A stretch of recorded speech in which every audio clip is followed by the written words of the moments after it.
నేను తిరువన్నామలకి వెళ్ళి స్కంద ఆశ్రమం లోపలికి వెళ్ళి మెడిటేట్ చేసి అక్కడ ఏదో I found something they something was getting in to my whole system, my whole energy, that consciousness.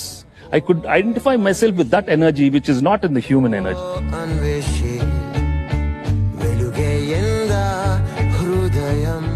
So that strength I got from there, that is indestructible, I can call. Nobody can do anything to me anymore.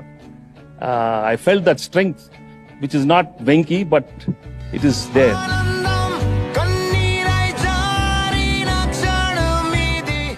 So I identify more with that energy and not this Venki they have.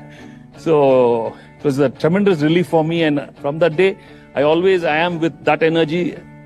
This is a part of it. మనం అక్కడి నుంచి వచ్చాం కదా, మనం ఈ human కి attach అవ్వకూడదు. వీడు